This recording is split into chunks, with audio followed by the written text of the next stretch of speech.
resolvendo exercícios. Grafique a função. Essa é a nossa primeira função. E a gente tem uma ajuda dizendo que essa função não possui raízes reais. Então, a gente não vai precisar calcular as raízes dessa função, porque a gente não vai calcular, a gente não vai encontrar raízes reais. Só um recado, eu vou fazer só a letra A nesse vídeo, a letra B eu vou fazer em outro vídeo. Porque como é meio extenso, eu acho que fica mais legal a gente fazer em 2 vídeos.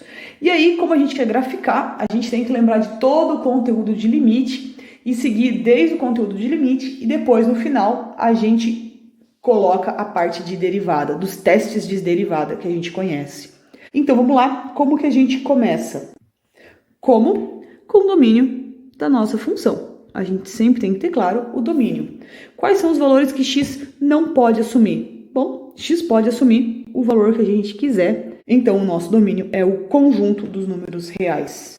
Qual é a parte boa disso? É que ela não vai ter assintas verticais, ou seja, mais alguma coisa que a gente não vai precisar fazer. No terceiro ponto, a gente não consegue escapar. São as assintas horizontais, a gente não consegue escapar. São 2 que a gente tem que calcular. Quais são? Limite, quando x tende a infinito, da nossa função. Escrever ela bem direitinho aqui. E o limite, quando x tende a menos infinito. Então, lembrando que o máximo que a gente consegue encontrar são 2 assintas horizontais, mas a gente pode não ter nenhuma. Se a gente substituísse infinito na nossa conta, o que a gente teria? Só nos interessa o termo de maior grau. Infinito elevado na quarta é um número positivo, infinito vezes 3 ainda maior, então dá infinito. Um número negativo muito grande elevado na quarta, ele fica um número muito grande, mas positivo, porque o nosso expoente é par, multiplicado por 3, cresce ainda mais, então vai dar infinito. Lembrando que isso vai significar para a gente que a nossa função ela vem lá de cima, sei lá o que vai acontecer, mas depois ela vai ter que ir lá para cima também. Eu só não sei o que vai acontecer no meio. Lá nas pontas, entre aspas, a gente sabe o que vai acontecer. Depois que a gente calculou as assíntotas e a gente não tem nenhum problema de domínio, o que a gente vai fazer é calcular os 2 valores para a gente que sempre são interessantes, que é f de 0 e f de x igual a 0. Esse a gente não precisa, porque a gente já sabe que não vai dar nada real, então não nos interessa. Então a gente só precisa calcular f de 0. E como é que vai ficar isso? Bom, esse vai dar 0, esse vai dar 0, esse vai dar 0, só vai nos sobrar o número 1. Então aí a gente tem nosso primeiro ponto do gráfico, que é 0, 1, é uma bolinha fechada. Então tá aí o único ponto que a gente tem no nosso gráfico até agora. Questões de limites, a gente não tem mais o que fazer, então a gente vai ter que começar a usar os nossos testes de derivada. Vamos lá.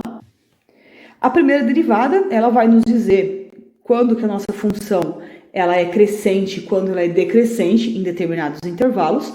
Então, a primeira coisa que a gente vai precisar fazer é derivar a função. A função está aqui, vai ficar como 12x ao cubo menos 24x quadrado mais 12x. A derivada do 1 é 0, vai sumir. A gente vai usar a nossa derivada sim, mas é sempre bom a gente fatorar, porque em alguns casos é mais fácil a gente ver o exercício fatorado. Eu posso colocar 12x em evidência, desse termo sobra x quadrado, desse termo vai sobrar menos 2x, e daqui não vai sobrar nada, ou seja, a gente tem o número 1. Por incrível que pareça, vamos fazer mais uma fatoração. Esse cara aqui a gente já conhece, tá? Por mais que nem sempre ele seja visível, ele é x menos 1 ao quadrado. Quadrado primeiro, mais menos no caso, né? 2 vezes o primeiro do segundo, mais o quadrado do segundo. É um cara que a gente conhece. E por que usa assim? Porque em alguns momentos a gente não vai querer o resultado, a gente quer só saber se é positivo ou negativo.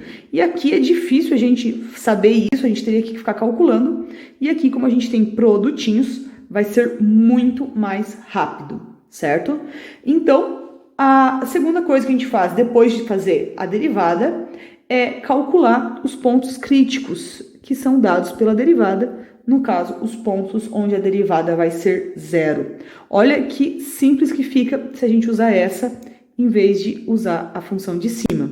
A gente vai ter 12x menos 1 ao quadrado igual a zero, quando que um produto é zero, quando um dos seus fatores é zero. Então, a gente vai ter x igual a zero ou x menos 1 ao quadrado igual a zero. Quando que uma potência vai dar zero, quando a parte de dentro é zero, ou seja, x igual a 1. Então, aqui a gente tem dois possíveis pontos de máximo ou de mínimo. Além disso, a gente sabe que eles são chamados de pontos críticos. Lógico que esses são dois pontos que vão para o nosso gráfico, então a gente ainda vai ter que calcular quanto é o f de zero, que a gente já sabe que é 1, e a gente também vai ter que calcular quanto é o f de 1, que vai ser 3 menos 8 mais 6 mais 1, 10 menos 8 vai dar 2. Então, a gente também já sabe que esses dois pontos são bolinhas fechadas no nosso gráfico. Mas isso a gente arruma bem bonitinho depois. Vamos para o que diz o teste da derivada. O teste da derivada diz que antes e depois dos pontos críticos é onde a gente vai poder ter mudança de crescente e decrescente na nossa função. Pode acontecer que não, mas a gente tem que separar esses três intervalos para falar de crescimento e decrescimento da nossa função.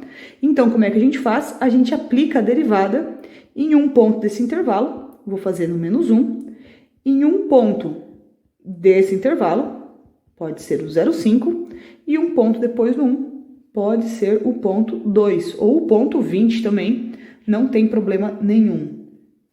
Vamos ver então o que acontece. A gente vai usar essa daqui porque ela é mais fácil. Ó, a gente quer colocar o ponto menos 1 nessa função. O 12 é um cara positivo, menos 1 vai estar aqui multiplicando, ele é um cara negativo, e o número que está elevado à potência par é sempre positivo, então é mais, menos e mais. É um produto desses três caras, não sei exatamente quanto eles valem, mas essa resposta vai ser negativa, o que significa que a minha função ela é decrescente nesse primeiro intervalo. Vamos agora analisar o 0,5. 0,5, o 12 é positivo, 0,5 é positivo, e um número numa potência par é sempre positivo. Então, mais vezes mais, quantas vezes a gente quiser, vai dar um número positivo. Então, a nossa função cresce entre o 0 e o 1. Já em 2, o que vai acontecer? O 12 é positivo, o 2 é positivo, que representa esse x, né? E aqui dentro não me interessa, porque como a potência é par, também vai dar positivo. Então, repara que depois do 1, a minha função continua crescendo, certo? Ela não passa a decrescer. O que a gente já tira de conclusão é que o 0, além de ser um ponto crítico, ele também é um mínimo local, certo? Já sobre o 1, a gente não consegue falar nada sobre ele. Ele provavelmente vai ser alguma coisa do tipo um ponto de inflexão, mas a gente não tem certeza ainda de nada. Então, depois eu vou pegar essas informações, a gente faz uma tabelinha mais ou menos ali e puxa os gráficos para baixo para tentar fazer bem bonitinho a nossa função. Nossos gráficos não, né? As nossas análises. Bom, uma vez que a gente já descobriu se a derivada é positiva ou negativa num determinado intervalo, a gente já sabe se a função vai ser crescente ou decrescente. O que a gente tem que fazer é pensar nas concavidades, ou seja, na segunda derivada. Então, a gente vai ter que começar derivando a primeira derivada. E aí que entra o caso. Derivar essa daqui vai ser muito chato, porque é um produto. Já essa daqui vai ser bem facinho a gente derivar, porque é só um polinômio. Eu vou escrever aqui do lado e depois eu passo a limpo lá. A segunda derivada vai ser 36x² menos 48x mais 12. Então, eu usei essa daqui para conseguir derivar. Deixa eu só escrever direitinho. Tá aí. Assim como eu fiz com a nossa outra função, a gente pode fatorar esse problema. A gente coloca o 12 em evidência, vai ter 3x² menos 4x mais 1. E fatorando de novo, usando esse pedaço aqui, a gente vai ter a seguinte fatoração. A gente vai ter 12 e esse pedaço ali vai ser assim, 3 que multiplica x menos 1, x menos 1/3, certo? Bhaskara resolve esse problema rapidinho, a gente não tem problema com isso. E eu vou multiplicar esses dali só para deixar a nossa conta um pouco menos feia, tá? Então, vai ser 36x menos 1, x menos 1/3, certo? Então, é só para deixar ela mais bonitinha. Daqui para cá, Bhaskara resolve. Bhaskara, certo? Então, não tem muito enrosco. O que eu tenho que fazer agora? Bom, uma vez que eu fiz isso, eu preciso descobrir os possíveis pontos de inflexão. Como é que eu descubro os pontos de inflexão? A gente iguala a segunda derivada a zero. Repara que como a gente já tem produtinhos, vai ser bem fácil fazer. Por isso, a vantagem de já ter fatorado a nossa conta antes, a gente vai ter aqui os pontos de inflexão é 1 e x igual a 1/3. Certo? Então, a gente tem que analisar os intervalos antes e depois desses valores. A gente analisa olhando para o eixo x, aqui 1/3 e aqui o número 1. Lembrando que esse é o eixo x e que esses caras ali são os pontos de inflexão. Então, naquela ideia, eu vou precisar pegar um ponto aqui e um ponto aqui e analisar quanto vale a segunda derivada. Lembrando que esses pontos, eles não fazem parte do nosso gráfico, tá? São só valores que a gente está analisando. A gente não está falando da função, a gente está falando das derivadas. Então, eu peguei o zero naquele trecho ali.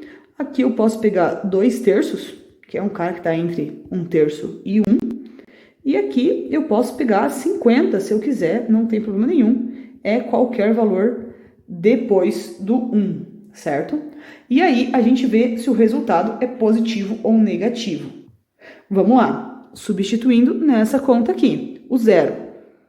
Esse é positivo, esse vai dar negativo, porque é 0 menos 1. E aqui também vai dar negativo, porque é 0 menos 1/3. Então, repara que é positivo com negativo com negativo. Isso vai dar positivo. Então, significa que é côncava para cima. Desse jeito aqui. Vamos para o próximo. 2/3. 36 é um cara positivo.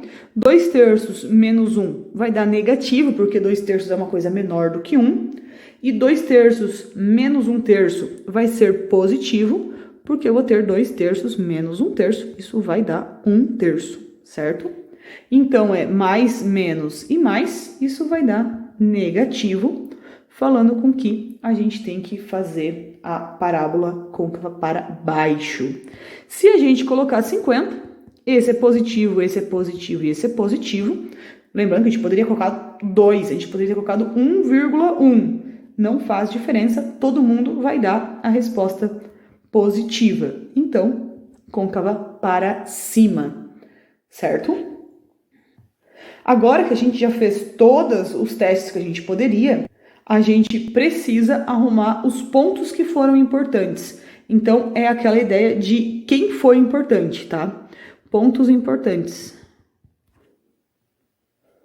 Quais foram os x importantes? A gente tem aqui o 1/3 e o 1, que são pontos de inflexão, certo?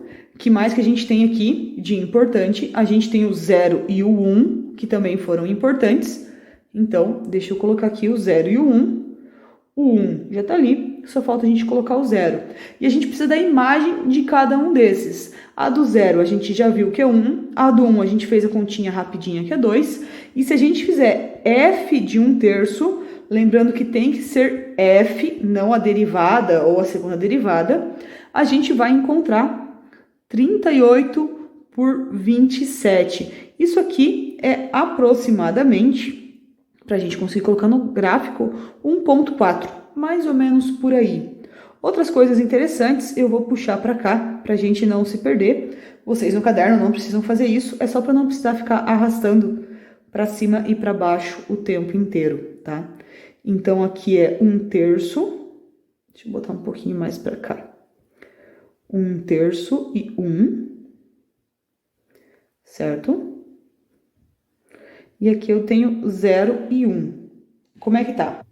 A gente tem aqui côncava para cima, côncava para baixo e côncava para cima. Vou fazer um pouquinho mais bonitinho. E questão de crescente ou decrescente é para baixo, para cima, para cima. Para baixo, para cima, para cima. E através de tudo isso daí, a gente consegue montar o gráfico. Esperamos que ele fique um pouco mais bonito do que o outro que a gente fez outro dia, no outro vídeo. Vamos lá. X igual a 1, y2. Nossa função tem que passar por esse ponto. Que mais? Em 1/3 é mais ou menos aqui assim. Tem que ficar em 1/4. 1/4, 1/5, então um pouco mais para cima. Aqui assim é nosso outro ponto. E 0 e 1. Tem que passar aqui assim também. Marquei ali fininho para a gente saber. Lembrando também que quando x ia para mais infinito ou quando x ia para menos infinito, as nossas duas respostas eram infinitos. Então, o que acontece? A nossa função vai vir aqui de cima e ela vai ter que ir lá para cima, certo? Como a gente faz isso? Bom, a gente vai analisar agora essas informações. A gente vai decrescendo até o 0 nesse sentido aqui. Então, o 0 de x, a minha função vem vindo de lá, e ela decresce até o 1, mais ou menos desse jeito aqui, certo?